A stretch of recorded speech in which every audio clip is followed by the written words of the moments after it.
우리는 9월달 동안, 한 달 동안 거룩함에 대해서 지금 계속 이야기를 하는 중에 있습니다. 완벽하지 않아도 거룩함을 시도하라, 이런 이야기를 나눴었죠.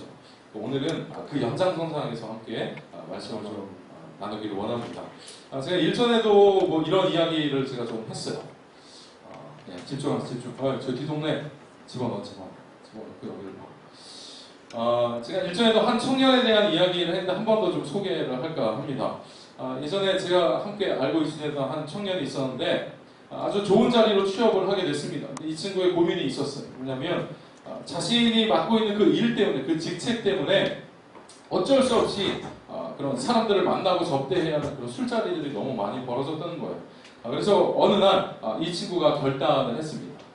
술잔을 딱 받아왔어요. 일단 받아가지고는 다른지 머리에다가 자기 그 술잔을 받아가지고는 머리에다가 확 넣어버린 거예요. 옆에 있는 사람들이 물론 다 놀랐겠죠. 그런데 이제 이 친구가 그때 이런 이야기를 했던 거예요. 저는 그리스도인인데 저한테는 더 이상 술을 권하지 말아주셨으면 좋겠습니다. 사실 이 이야기를 한 것은 그 과격한 방법으로 사실 어필을 한 거죠. 사실 생각해보면 이렇게 행동했다고 뭐가 특별히 달라질 것은 없습니다. 그 행동에 뭐 감명받아서 이 사람 참 그리스도인이다. 그래서 이 사람들이 갑자기 교회를 다니게 됐다든지 아니면 뭐 그 자리에서 술 마시던 사람들이 갑자기 무릎 꿇고 회개한다든지 뭐 이런 역사는 전혀 벌어지지 않았을 게 분명합니다. 그러니까 오히려 이 행동을 보고 그 주변에 함께 있었던 사람들이 아니 뭐 그냥 안 마시겠다고 하면 되지 뭐 이렇게 과격하게 이렇게 하나. 그래서 너무 외골수적인 그리스도인에 대해서 오히려 좀 거부감 이런 거를 가졌을 가능성이 있지 않을까? 이런 걱정도 사실은 좀 됩니다. 우리가 오늘 읽었던 이 본문의 다니엘도 마찬가지입니다. 굳이 그렇게까지 할 필요가 있을까? 이런 생각을 갖게 만듭니다. 본문의 내용을 보자면 이런 거예요. 다니엘과 세 친구들이 왕이 주는 음식을 먹지 않겠다는 거예요. 그러니까 다니엘과 세 친구가 지금 포로로 끌려가 있는 거예요. 이방 나라에 바벨론이라고 하는 나라에 포로로 지금 끌려가 있는 그런 상태인데 왕이 제공하는 음식을 먹지 않겠다. 지금 이거 음식을 거부하고 있는 겁니다. 물론 나름의 신앙을 지키기 위한 행동이었다는 것을 이해할 수는 있어요. 그러나 따지고 보면 이 다니엘과 세 친구들의 행동이 굉장히 좀 모순돼 보이는 이런 일들이 사실은 있습니다. 그러니까 오늘 읽은 본문에서는 이 친구들이 나는 음식을 먹지 않겠습니다. 그러니까 음식은 거부했는데 그렇다고 이 왕이 제공하는 것이나 아니면 자기들이 여기 와서 뭐 이렇게 해야 되는 모든 것들을 다 거부했느냐? 사실은 그건 아니에요. 그러니까 사실 다른 어떤 왕이 제공하는 편의들을 누리기도 했고 사실은 그리고 왕이 우리가 읽진 않았지만 1장 4절 본문에 보면 갈대아 사람들의 학문을 배우도록 하였습니다. 근데 여러분 이 갈대아 사람들의 학문은 하나님께서 이거 배우지 말아라 라고 금지한 그런 학문들의 종류들이었어요. 그러니까 그런 거는 배우면서 왕의 음식은 먹지 않겠다, 거절했다. 이게 도대체 무슨 생각으로 이런 행동을 한 것일까? 음식을 먹지 않았다는 것으로 왕이 하나님을 믿게 된 것도 아니고 뭐 나라가 갑자기 회복된 것도 아니고 뭐 특별한 변화가 나타난 것도 아닙니다. 그러니까 이 음식을 먹으면서 달라진 것이 하나 있었는데 다니엘과 세 친구들의 얼굴빛만 좋아졌어요. 그러니까 이게 육식을 안 하고 채식을 해서 그런지 모르겠는데 그 얼굴빛이 좋아진 거 말고는 뭐 특별히 이렇게 변화된 게 없다라고 하는 겁니다. 자, 그러면 다니엘과 이 친구들이 이렇게 좀 모순돼 보이는 이런 행동을 왜 한 것일까? 저는 오늘 이 본문을 좀 생각해 볼 때 저는 이렇게 정리를 좀 해봤습니다. 한번 저를 좀 따라해 보시겠습니까? 최소한의 저항. 그렇습니다. 다니엘과 세 친구들이 한 거는 내가 처음부터 이 모든 것들을 다 갈아엎겠다라고 한 것이 아니라 그들이 할 수 있는 만큼의 최소한의 저항을 한 것이죠. 그러니까 앞서 술잔을 엎어버린 그 청년이나 오늘 본문의 다니엘의 행동은 뭐 아주 크게 어떤 영향력을 미치는 이런 행동은 물론 아니었습니다. 그러나 이런 행동은 자신의 어떤 거룩함을 유지하기 위한 아주 최소한의 저항이었다라고 하는 거죠. 그러니까 내 어떤 믿음을 지키기 위한 많은 것, 그러니까 전부라고 할 수는 없지만 아주 일종의 몸부림을 치고 있는 그런 종류의 것이라는 것이죠. 그 청년이 자신이 그리스도인이라고 하는 사실을 술을 마시지 않는 것을 통해서 단지 표현한 것뿐이죠. 그게 뭔가 다이고 그렇게 함으로써 이 사람들이 변화된 것도 아니고 어떤 무슨 많이 큰 변화가 일어난 것은 아니지만 단지 그것을 통하여서 내가 가지고 있는 이 믿음 체계, 나의 신념, 이거를 지키기 위한 아주 최소한의 저항을 시도했다라고 하는 거죠. 다니엘은 느부갓네살 왕이 제공하는 혜택은 받고 있었지만 내가 이 음식만으로도 근데 이것을 거부하는 것만으로도, 이것만이라도 하나님이 자신의 주인인 것을 나타내려고 했던 것입니다. 그러니까 아까 그 청년이 한 행동이나 다니엘이 지금 오늘 본문에서 한 행동이나 이거를 따질 때 이게 진리냐 비진리냐 이걸 따질 이유가 없는 거예요. 술을 마시는 게 옳으냐 그르냐, 그리스도인들이 술 마시면 지옥 가냐 이런 거를 따질 게 아니라는 거예요. 그러니까 진리냐 아니냐의 차원이 아니라 단지 자기의 정체성을 지키기 위한 아주 최소한의 자기 나름의 저항이었다라고 하는 것을 우리가 캐치해야 되는 것이죠. 여러분, 우리가 거룩함을 추구하기 위한 시도, 이걸 좀 하자 하는 중에 있습니다. 그러나 이렇게 이야기한다고 해서 우리의 모든 사람들이 처음부터 다 완벽하게 바뀌는 것은 불가능할 겁니다. 따라서 처음부터 어떤 원대한 계획이나 변화를 시도하기보다 앞서 말한 것처럼 이 청년이 했던 것처럼 혹은 다니엘이 했던 것과 같이 내 주변에서 할 수 있는, 내가 할 수 있는 아주 최소한의 저항이 무엇인가를 먼저 살펴보는 것이 필요하다라고 하는 거죠. 이제 영상 하나를 제가 좀 준비했는데 오래전에 나온 이야기이기 때문에 아마 많은 청년들이 이렇게 알고 계신 내용이리라 생각이 됩니다. 깨진 유리창 법칙이라고 하는 게 있어요. 그것과 관련된 영상인데 우선 좀 보고 이야기를 나누도록 하겠습니다. 이게 오래전에 나온 사실 이야기라 많은 청년들이 알고 있으리라 생각됩니다. 깨진 유리창 법칙, 이게 미국 범죄 심리학자인 이 제임스 윌슨 조지 켈링이 발표한 어떤 이론 중에 하나인데, 말하자면 이런 거죠. 깨진 유리창 하나를 방치해두면 그 지점으로부터 시작해서 범죄가 확산되기 시작하더라라고 하는 내용이니까, 이때 당시에 이게 1984년도 이야기인데 이때 당시에 뉴욕에 너무 많은 범죄 사건들이 일어나니까 이걸 어떻게 하면 개선할 수 있을까에 대한 이제 고민을 했던 거죠. 그러면서 나온 이제 이론이 깨진 유리창 법칙입니다. 그러니까 영상으로 본 것처럼 뉴욕에서 일어나는 범죄의 대부분이 지하철에서 보니까 일어났던 거예요. 근데 그 이유를 보니까 굉장히 아무것도 아닌 것 같고 사소한 일인 것 같지만 지저분한 지하철이 주요한 원인이었다는 거예요. 그러니까 범죄의 시작이 환경, 그러니까 굉장히 사소해 보였지만 그것을 방치해두었던 것으로부터 이 범죄들이 더욱더 늘어나기 시작하더라라고 하는 거예요. 그러니까 이 뉴욕에서 일어나는 범죄를 해결하는데 우리가 상식적으로 생각하면 경찰력을 증원하든지 아니면 어떻게 법체계를 개정하든지 이렇게 생각할 수 있는데, 사실 거기에서부터 변화가 시작된 게 아니라 아무것도 아니게 보이는 깨끗한 환경을 만들었던 것에서부터 범죄율이 떨어지더라라고 하는 거예요. 여러분들, 우리나라에서도 좀 비슷한 일이 있었습니다.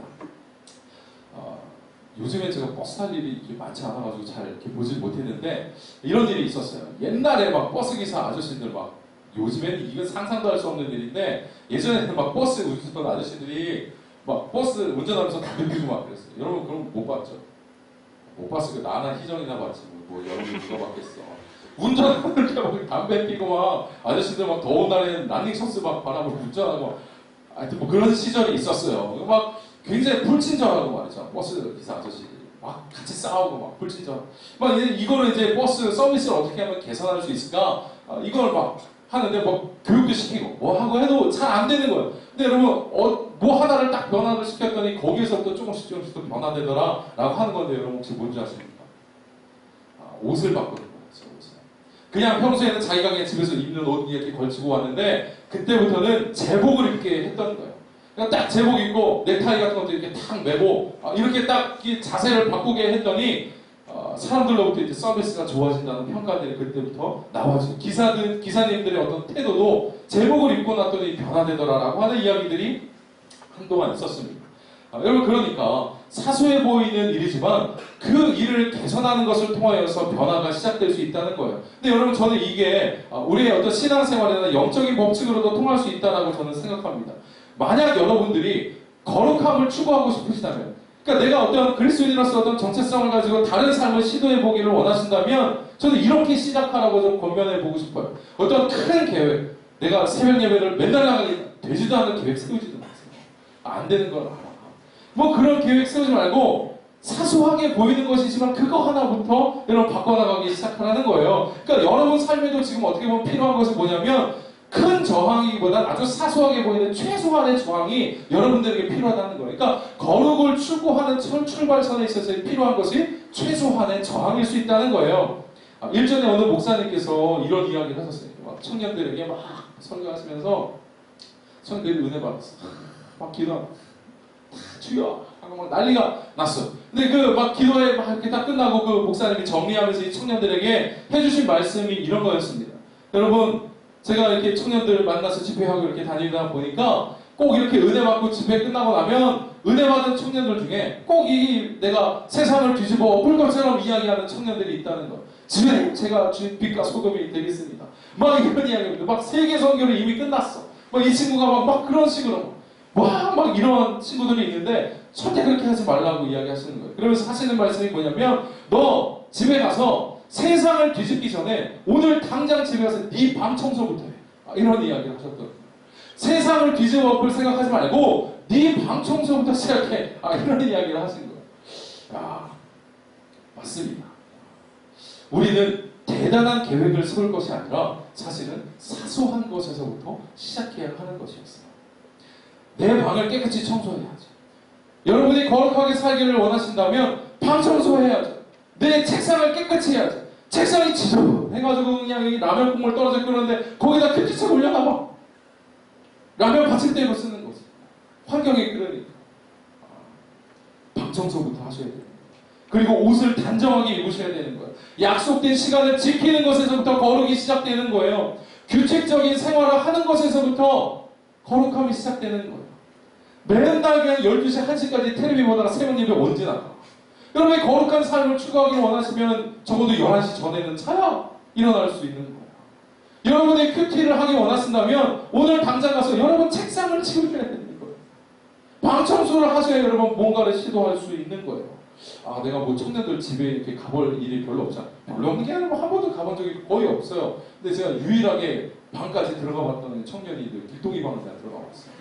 거기 뭐 도와드리러 가잖아. 길동이 방, 길동이 됐어. 길동이 깔끔해. 길동이. 단지 하나의 흠이 있다면 긍정의 힘이 있거든요. 꽂혀있다는 게 그게 하나의 흠이었어. 좀 깨끗해. 좀 훌륭한 청년이고. 뭐 얘기하다 이렇게 됐어.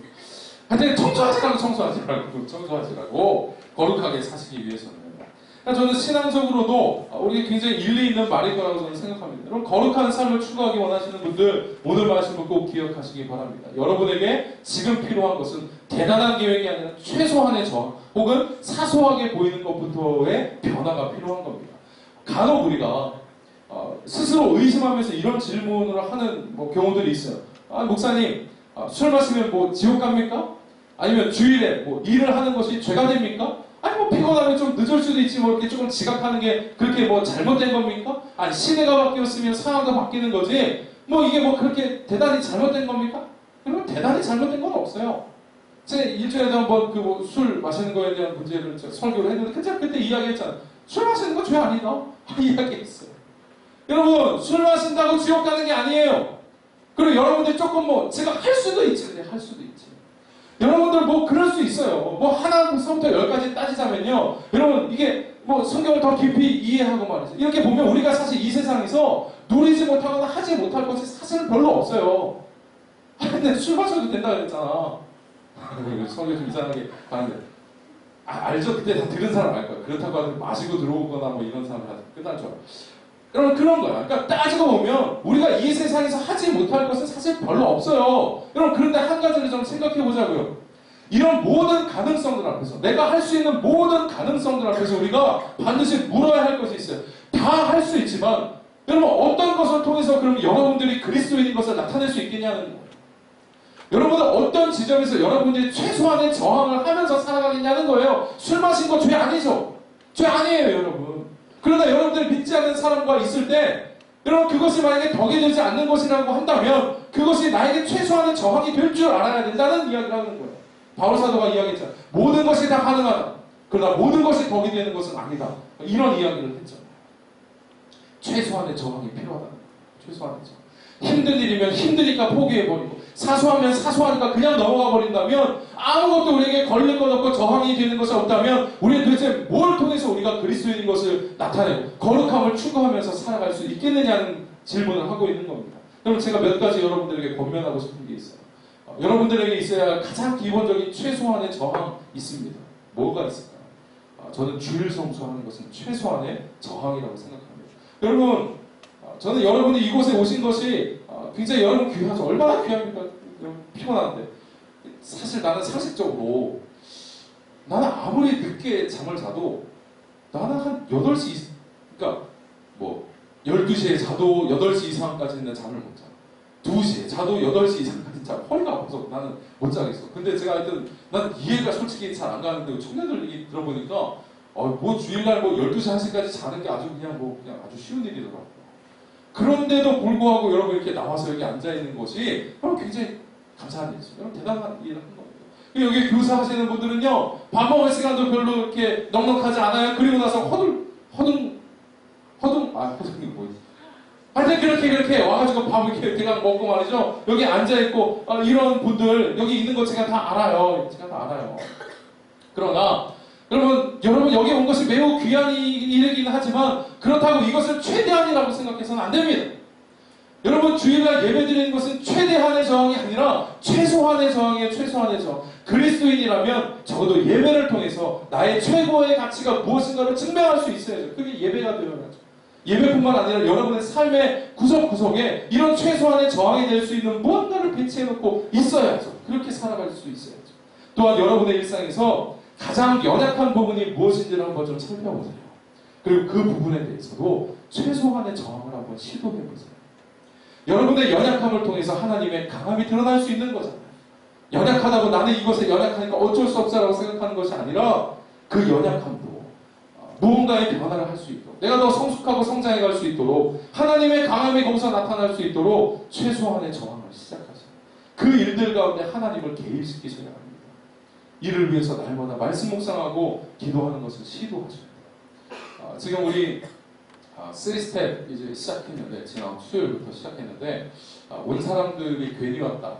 이런 마음을 품고 집에 가는 사람들이 몇 명 있어요. 다 그런 건 아니겠지만, 제가 이 3스텝은, 여러분 1스텝은 뭐 아시듯이 제가 아주 신앙생활의 어떤 기초적인 부분이라면, 2스텝은 성경 본문을 가지고 이제 성경 공부를 하는 게 2스텝이고, 3스텝은 이제 신앙의 어떤 성장과 성숙을 위해서 우리가 하는 과정인데, 이번 3스텝이 처음 하는 3스텝인데 제가 아직 맘먹고 달려들어서 하고 있어요. 그래서 숙제가 굉장히 많고, 읽어야 될 책이 있고, 무엇보다도 영성일기를 쓰고 있어요. 일기를 쓰고 있어요. 근데 그 일기 쓰는 게 오늘은 누가 나를 괴롭혔다.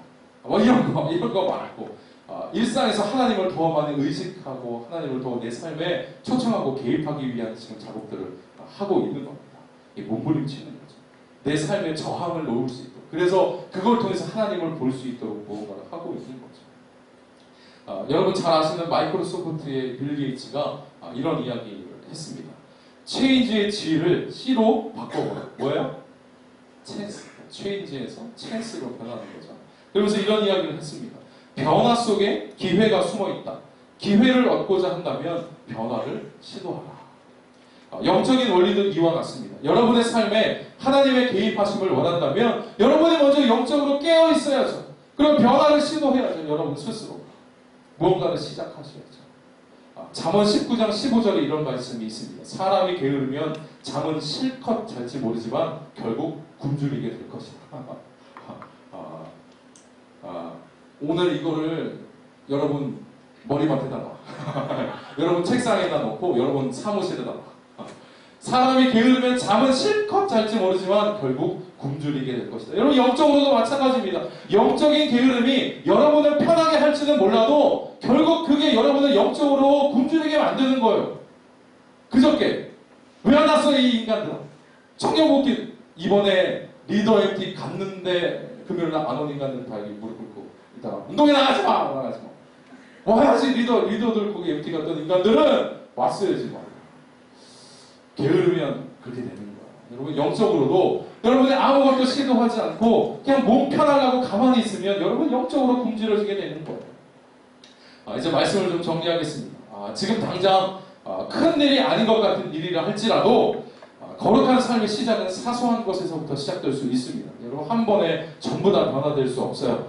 다니엘도 자기가 할 수 있는 최소한을 했을 뿐이에요. 단지 음식을 거부했을 뿐인 것으로 시작한 겁니다. 그렇다면 오늘 여러분들이 시도할 그 최소한의 저항은 여러분 무엇입니까? 여러분의 인생과 여러분의 삶 가운데 있는 깨진 유리창, 내가 보수해야 할 깨진 유리창은 어디입니까? 제가 바라기는 오늘 당장 여러분들의 방안이 깨끗하게 청소되는 역사와 은혜가 있기를 바랍니다. 아무도 아멘 안 하시네. 여러분의 방이 깨끗하게 청소되는 은혜가 있기를 바랍니다. 방 청소 사진을 나한테 보내줘. 인증샷 찍어가지고 딱 깨끗하게 청소한 다음에 보내줘. 내가 그러면 카카오톡 이거 보내줄게. 보내줄게. 그럼 그렇게라도 좀 뭐 좀 해봐. 길동이나 할 필요 없어. 너는 그냥 가만히 있으면 깨끗하게. 진짜 좀 보내줘봐요. 좀 누가. 소정의 선물을 좀 드리도록 하겠습니다. 지난 금요일에 청년들이 와서 그 온 청년들의 기도 제목을 제가 받았어요. 제가 그 기도 제목을 다 이렇게 하나씩 살펴보면서 이제 월요일부터 이제 그거 들고 제가 기도하려고 마음먹고 있는데 참 여러 가지 생각이 들었어요. 우리 청년들 진짜 참 애쓰면서 살고 있구나. 그 삶이 참 팍팍하겠구나. 그럼에도 불구하고 참 애쓰면서 신앙생활 하고 있구나 라고 하는 생각이 사실 들어서 제 마음이 약간 좀 뭐라 그럴까 좀 촉촉해졌어요. 내가 더 열심히 기도해야 되겠다라고 하는 생각이 사실 들었어요. 여러분 그렇게 고군분투하면서 살고 있는 그 여러분 모두를 축복합니다. 또 제가 축복하며 함께 기도하겠습니다. 기도를 열심히 돕겠습니다. 여러분 일상에서 지치지 마시고 힘들지만 힘들기 때문에 더 하나님 바라보시고 그 가운데 거룩함을 추구하며 살 때에 그렇게 그 삶을 추구하며 살아갈 때에 그 사람만 알 수 있는 기쁨이 여러분이 있는 거예요. 부디 그 기쁨을 누리며 살아가시는 우리 청년들 되시기를 주님의 이름으로 축원합니다. 잠시 기도하겠습니다. 하나님 감사합니다. 하나님 나라의 거룩한 백성으로 살기를 시도하게 하시니 하나님 감사합니다. 경건의 모양은 있지만 경건의 능력이 사라진 그런 시대를 우리가 살아가고 있습니다. 나도 너도 교회를 다닌다 이야기를 하는 사람들은 참 많이 있지만 우리 주변에 정말로 그리스도인다운 그런 그리스도인들을 찾아보기 힘든 그런 시대를 우리가 살아가고 있습니다. 하나님 우리 꾸마릴님께 청년들을 축복하여 주시고 이 공동체를 축복하여 주시옵소서. 지금 비록 연약하고 또 부족한 부분들이 많이 있지만 우리가 거룩한 그 삶을 추구하며 훈련하며 또 시도하기를 원합니다. 이때 성령님 우리와 함께하여 주시고 우리 청년들 때마다 시마다 우리와 함께하시는 또 우리 속에 거하시는 그 예수님을 의식하며 기억할 수 있도록 도와주시옵소서. 나 혼자 이렇게 애쓰는 것이 아니라 성령께서 반드시 우리와 함께하시며 도우실 것입니다. 우리가 그 성령님과 함께 늘 승리하며 살아갈 줄 아는 우리 청년들 되도록 인도하여 주시옵소서. 하나님 이 시작이 큰 변화로부터의 어떤 시작이 되지 않을지라도 내가 할 수 있는 작은 것 내가 해야 하는 그 최소한의 저항으로부터 하나님 시도하고 시작하겠습니다. 우리 청년들 이 삶을 살아갈 때 축복하여 주시고 우리의 삶에 깨진 유리창이 어디에 있는지를 살펴보며 그것부터 보수해 나갈 수 있는 그래서 더 큰 신앙의 열매들을 맺어갈 수 있는 우리 청년들 되도록 인도하여 주시옵소서. 모든 것을 믿고 감사드리며 예수님의 이름으로 기도드립니다. 아멘. 시간 찬양하시면서 준비하셨습니다.